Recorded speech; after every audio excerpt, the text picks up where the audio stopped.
రామారావు పటేల్ గారు, శాసన మండలి సభ్యులు దండే విఠల్ గారు, శాసన మండలి సభ్యులు అంజిరెడ్డి గారు, అదేవిధంగా వేదికను అలంకరించిన రాష్ట్ర కేంద్ర మాజీ మంత్రివర్యులు, శాసన మండలి సభ్యులు, శాసన సభ్యులు, వివిధ కార్పొరేషన్లకు సంబంధించిన చైర్మన్లు, ప్రజాప్రతినిధులు, ప్రాణ సమానులైన నిర్మల్ జిల్లా శ్రేణులందరికీ మనస్ఫూర్తిగా హృదయపూర్వకంగా ధన్యవాదాలు, అభినందనలు తెలియజేస్తున్నా.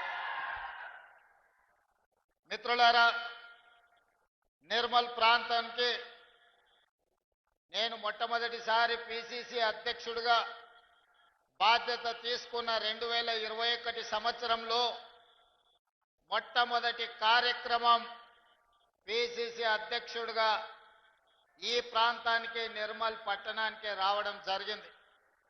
ఆనాడు మీరందరూ వేలాదిగా తరలివచ్చి అండగా నిలబడతాం, ప్రజా సమస్యల మీద కొట్లాడండి, మీకు ఎల్లవేళలా తోడుగా ఉంటామని మీరు ఇచ్చిన భరోసా, మీరు ఇచ్చిన మద్దతే ఈనాడు తెలంగాణ రాష్ట్రానికి ముఖ్యమంత్రిగా తిరిగి మీ ముందు నిలబడడం జరిగింది.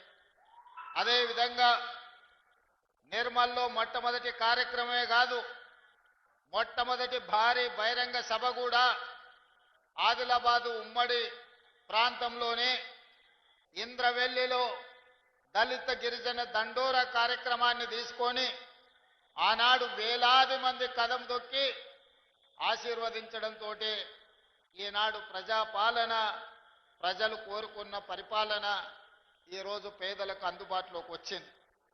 మిత్రులారా, ఆదిలాబాదు జిల్లా అంటే నాకెప్పుడు ప్రత్యేకమైన అభిమానం. ఎందుకంటే ఈ ప్రాంతము పోరాటానికి, పౌరుషానికి గడ్డ. ఆనాడు జల్ జంగల్ జమీనుతో కొమరం భీముడు కొట్లాడినా, లేదా రామ్జీ గోండు తన పౌరుషాన్ని ప్రదర్శించిన 1000 ఊర్ల మర్రి సజీవ సాక్ష్యంగా ఈ ప్రాంతంలోనే ఉంది. ఆనాడు ఈ ప్రాంత అడవి కోసము, ఈ ప్రాంత నీళ్ల కోసము, ఈ ప్రాంత భూమి కోసము కొట్లాడి ఆదర్శంగా నిలబడ్డ ప్రాంతమే ఆదిలాబాదు ప్రాంతం. రామ్జీ గోండ్ కొమరం భీముడిని ఆదర్శంగా తీసుకొని పోరాటాలు చేసి సాధించుకున్న తెలంగాణ రాష్ట్రంలో అత్యంత వెనుకబడిన ఆదిలాబాదు జిల్లాకు ఎంతో న్యాయం జరగాల్సి ఉండే. కానీ జరగాల్సినంత న్యాయము, రావాల్సినన్ని నీళ్లు, చేయాల్సినంత అభివృద్ధి ఉమ్మడి ఆదిలాబాదు జిల్లాలో జరగలేదు. అందుకే ఆదిలాబాదు జిల్లాను పాలమూరు జిల్లాకెంత ప్రత్యేకంగా నేను ఏ ప్రాంతం నుంచి అయితే వచ్చినో ఆ ప్రాంతానికి ఏ విధంగా నిధులను అందించి అభివృద్ధి చేయాలని అనుకుంటున్నానో, పాలమూరు జిల్లాతో సమానంగా ఆదిలాబాదు జిల్లా అభివృద్ధి కోసం నిధులు ఇస్తానని చెప్పాను. ఖచ్చితంగా ఈ ప్రాంతానికి నిధులు ఇవ్వడమే కాదు, పరిశ్రమలను మంజూరు చేసి ఈ ప్రాంతాన్ని అభివృద్ధి చెయ్యాలని మా ప్రభుత్వము ఉక్కు సంకల్పంతో ముందుకు వెళ్తుంది.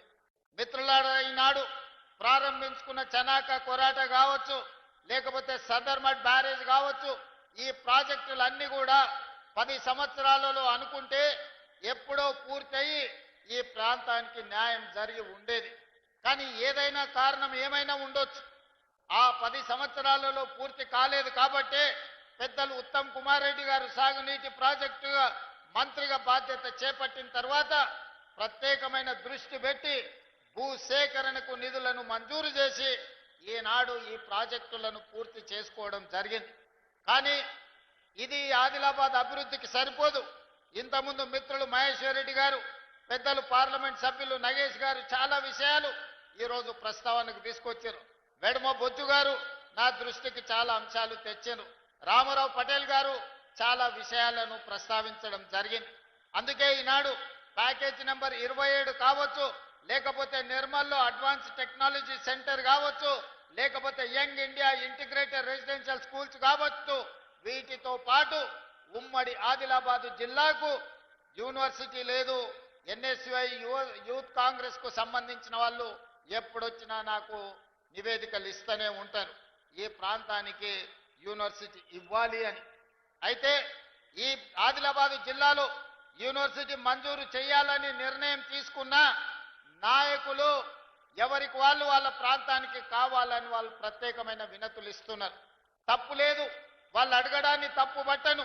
వాళ్ళ ప్రాంతానికి యూనివర్సిటీ వస్తే అభివృద్ధి జరుగుతుందని వాళ్ళందరూ ఆశించడాన్ని కూడా నేను ఈరోజు అర్థం చేసుకోగలను. కానీ ఆదిలాబాదు జిల్లాకు ఈ వేదిక మీద నుంచి నేను ప్రకటన చేస్తున్నా, యూనివర్సిటీ మంజూరు అవుతుంది. బాసర IIITలో యూనివర్సిటీని ప్రారంభించుకుందాం.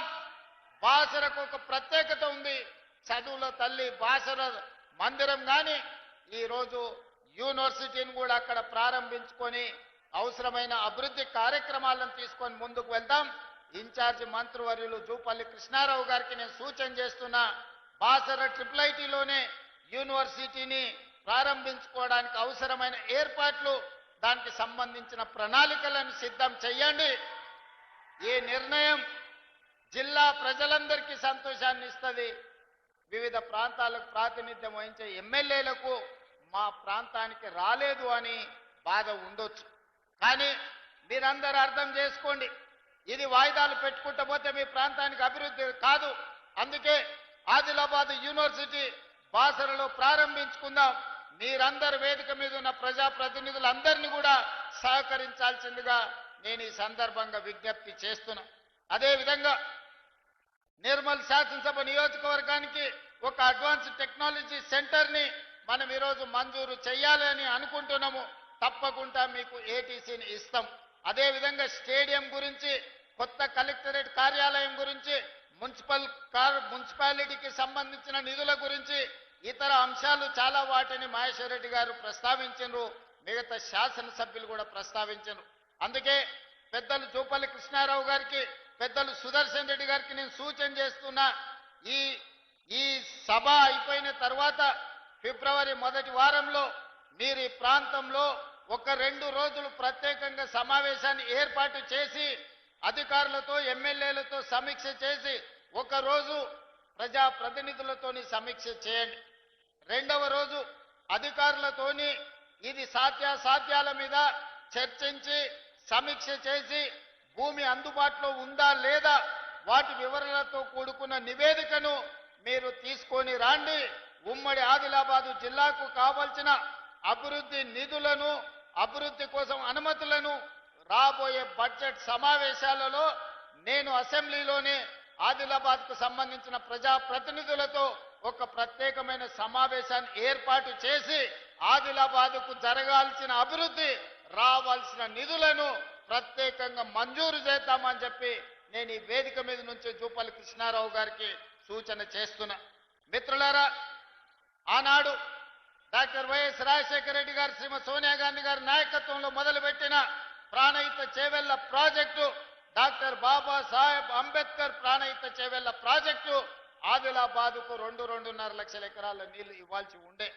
కానీ ఏదో ఆలోచన, లేకపోతే అది స్వార్థమా, లేకపోతే ఆలోచనలో ఉన్న లోపమా నాకు తెలీదు. కానీ 1,10,000 కోట్ల రూపాయలు ఖర్చు పెట్టినా ఇంకా 40-50 వేల కోట్ల రూపాయలు ఖర్చు పెట్టాల్సింది ఉన్నా ఆదిలాబాదుకు గోదావరి జలాలు రావడానికి సాధ్యం లేదు. అందుకే ఈనాడు మన ప్రభుత్వం వచ్చిన తర్వాత ఆలోచన చేసినాం, ఆదిలాబాదు రైతాంగానికి నీళ్లు ఇవ్వాలి అంటే తుమ్మిడిహెట్టి దగ్గర ప్రాణహిత చేవెళ్ల ప్రాజెక్టును కట్టాల్సిందే, కట్టి తీరవలసిందే. తుమ్మిడిహెట్టి ప్రాంతంలో ప్రాజెక్టును కట్టి ఆదిలాబాదుకు నీళ్లు ఇవ్వాలని నిర్ణయం తీసుకున్నాం. దానికి సంబంధించిన సర్వేలు జరుగుతున్నాయి, నివేదికలు తయారు అవుతున్నాయి. బడ్జెట్ సమావేశాల లోపు ఉత్తమ్ కుమార్ రెడ్డి గారికి సూచన చేస్తున్నా, ఈ తుమ్మిడిహెట్టి దగ్గర నిర్మించాల్సిన ప్రాజెక్టు సంబంధించిన సంపూర్ణమైన నివేదికను తయారు చేయండి. ఆదిలాబాద్ రైతాంగానికి సాగునీరును అందించి ఈ ప్రాంతాన్ని ఆదుకుందాం. తుమ్మిడిహెట్టి దగ్గర ప్రాజెక్టు నిర్మించుకుందాం.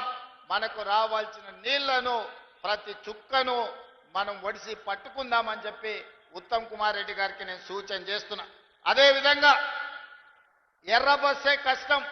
ఆదిలాబాదు గూడాలలో ఇక్కడ ఉండే పటేళ్లు చాలా మంది వచ్చి నన్ను కలుస్తుంటారు.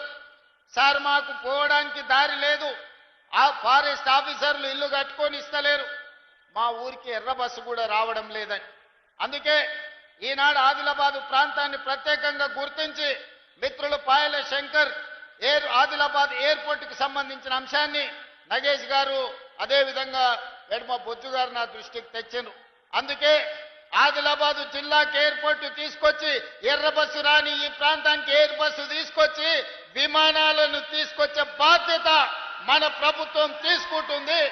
ఆదిలాబాద్ లో పెద్ద భారత ప్రధానమంత్రి నరేంద్ర మోడీ గారి చేత ఎయిర్పోర్టును ప్రారంభించుకుందాం. వారిని ప్రత్యేకంగా ఆహ్వానించి ఎయిర్పోర్టు కోసము శిలా ఫలకాన్ని ప్రారంభోత్సవ కార్యక్రమాన్ని చేసుకుందాం. ఒక్క ఎయిర్పోర్ట్ ఉంటే మన ప్రాంతం అభివృద్ధికి పూర్తి స్థాయిలో అనుమతులు రావు. అందుకే ఈ ప్రాంతంలో తెలంగాణ రాష్ట్రంలోనే అతి పెద్ద పారిశ్రామిక వాడను ఆదిలాబాదులో చేసుకుందాం. ఇన్ఛార్జ్ మంత్రి గారికి నేను చెప్పిన ఒక 10,000 ఎకరాల భూమిని ఆదిలాబాదులో సేకరించండి. ఈ దేశంలో ఉండే ప్రతి పరిశ్రమను ఆదిలాబాదు జిల్లాకు తీసుకొచ్చి ఇక్కడి నిరుద్యోగ యువతకు ఉద్యోగ ఉపాధి అవకాశాలు కల్పిద్దాం. ఈ ప్రాంతాన్ని ఒక అభివృద్ధి చెందిన పారిశ్రామిక కేంద్రంగా తయారు చేద్దాం. అప్పుడే మీ జిల్లాకు వచ్చిన ఎయిర్పోర్ట్, మీ జిల్లాకు వచ్చిన రోడ్లు, మీ జిల్లాలో కట్టే సాగునీటి ప్రాజెక్టులు, ఈ జిల్లాలో చదువుల కోసం ప్రారంభించుకున్న యూనివర్సిటీలు అన్ని కూడా ఈనాడు అభివృద్ధికి వేదికలుగా మారుతాయి. అందుకే వేదిక మీద ఉన్న వివిధ రాజకీయ పార్టీల ప్రజాప్రతినిధులకు నేను విజ్ఞప్తి చేస్తున్నా. ఎన్నికలు వచ్చినప్పుడు రాజకీయాలు చేసుకుందాం. ఎన్నికలు వచ్చినప్పుడు ఎవరి పార్టీని గెలిపించుకోవడానికి వాళ్ళు ప్రయత్నం చేసుకుందాం. ఎన్నికలు ముగిసిన తర్వాత అభివృద్ధి మంత్రంగా మనల్ని ఓట్లేసి గెలిపించిన ప్రజలకు సంక్షేమాన్ని అభివృద్ధిని అందించే విధంగా కలిసిమెలిసి పనిచేద్దాం. భారతీయ జనతా పార్టీ నాయకులకి వేదిక మీద నుంచి విజ్ఞప్తి చేస్తున్నా. ప్రతి 3 నెలలకు ఒకసారి ప్రధానమంత్రి దగ్గరికి వెళ్తున్నా, ప్రతి 10 రోజులకు ఒకసారి కేంద్ర మంత్రుల దగ్గరికి వెళ్తున్నా. ఢిల్లీ నుంచి రావాల్సిన అనుమతులు, తేవాల్సిన నిధుల కోసం కేంద్ర ప్రభుత్వంలో ఉన్న పెద్దల్ని మేమెట్లయితే కలుస్తున్నామో రాష్ట్ర ప్రభుత్వానికి కాంగ్రెస్ పార్టీ మేమందరం బాధ్యత వహిస్తుండొచ్చు. మీరు రాండి, నిస్సందేహంగా మీకేం కావాలనో నిధుల గురించి చెప్పండి. తప్పకుండా నీకు ఇష్టం లేకపోతే మౌనంగా ఫామ్ హౌస్లోనే పడుకో, మేము వద్దంటలేం. కానీ వెనకటికి పురాణాలలో మనం చూసినాం, శుక్రాచార్యుని శిష్యులు మారీచుడు, సుబాహుడు అని రాక్షసులు ఉండేటోళ్ళు. దేవతలు యజ్ఞాలు యాగాలు చేస్తే శుక్రాచార్యుడి సూచనతోని మారీచుడు, సుబాహుడు వచ్చి ఆ యాగాలను యజ్ఞాలను భగ్నం చేసేటోళ్ళు. లాస్ట్కి ఏమైందే, రాముడి చేతులు సచ్చింది. ఇవాళ కూడా శుక్రాచార్యుడు ఫామ్ హౌస్లు ఉండు, ఓ మారీచుడు, ఓ సుబాహుడు అసెంబ్లీకి వచ్చి అడ్డం పడుతున్నారు బావా బామార్దుల ముసుగులో. చివరికి రాజకీయంగా మీకు సమాధి అవుతుంది తప్ప ఇందులో మీకు వచ్చేది ఏమీ లేదు. అందుకే వాళ్ళకు కనువిప్పు కలగాలి, దేవుడు వాళ్ళకు కనువిప్పు కలిగించాలి. 10 సంవత్సరాల అధికారాన్ని అనుభవించను, 8 లక్షల కోట్ల రూపాయలు అప్పు చేసిను, 1000 కోట్ల రూపాయల దోపిడీ చేసిను. ఇప్పుడు ప్రజలకు మేలు జరుగుతుంది, ప్రజలకు సహాయం అందించాలనే ప్రయత్నం చేస్తున్నాం. మీరు ఆశించినవన్నీ ఒకటేసారి జరగకపోవచ్చు, కానీ విడతల వారిగా మనం సమస్యలు పరిష్కరించుకుంటున్నాం. కుటుంబంలో ఉండే సమస్యలు కూడా అన్నీ ఒకటేసారి పరిష్కారం అవుతాయా? మా అక్కళ్ళు అడుగుతున్నా, బిడ్డ పెళ్లి చేస్తే వడ్డానం అడుగుతుంది. మనం ముందే ఏం చెప్తాం, చెవులకు దుద్దులు చేసుకో, చేతికి ఉంగరం చేసుకో బిడ్డ, మళ్ళీ పంట వన్నాక నీకు ఏదైనా చేపిస్తాను. నిజంగానే మన బిడ్డకు చేపియొద్దని మనకు ఉంటుందా? ఏ తల్లికైనా తన దగ్గర ఉన్నదంతా తీసి బిడ్డకి ఏదో ఒకటి పెట్టాలనుకుంటారు. కానీ సంసారం సహకరించకపోతే, పరిస్థితులు అనుకూలించకపోతే కొన్నిసార్లు వాయిదా చేసుకుంటాం. ప్రభుత్వం కూడా సంసారమే కదా, మీ అందరికీ చెయ్యాలన్నదే కదా నా ఆలోచన. మీకోసమే కదా మేము ఇక్కడ ఉన్నది. మేము ఏ ఒక్క రూపాయి ఇంటికి తీసుకెళ్ళాలి కదా. ఇండ్లు ఇచ్చినా, బియ్యం ఇచ్చినా, రేషన్ కార్డులు ఇచ్చినా, 10 ఏళ్ళు రేషన్ కార్డులు ఇచ్చే దిక్కు లేదు. ఇవాళ లక్షలాది రేషన్ కార్డులు ఇవాళ పేదలకు ఇచ్చిన మాట వాస్తవం కాదా? ఇవన్నీ ఒకటొకటిగా చేసుకుంటూ వస్తున్నాం. ఇంకా చేయాల్సింది ఉంది. మీరు ఆశీర్వదించండి, మీరు అండగా నిలబడండి. ఈ తెలంగాణ రాష్ట్రాన్ని దేశంలోనే అభివృద్ధి చెందిన మొదటి రాష్ట్రంగా తీర్చిదిద్దుకుందాం. మొన్న జరిగిన సర్పంచ్ ఎన్నికల్లో విలక్షణమైన తీర్పు ప్రజలు ఇచ్చిండ్రు. 66% ఆశీర్వదించి నెంబర్ 1గా నిలబెట్టిండ్రు. రాబోయే మున్సిపల్ ఎన్నికల్లో కూడా నా సూచన, మంచి వాళ్ళని గెలిపించండి, మంత్రులతోని పనులు చేయించుకునేటోళ్ళని గెలిపించండి, ఊరి సమస్యల్ని బస్తీ సమస్యల్ని అవగాహన ఉన్నోళ్ళని గెలిపించండి.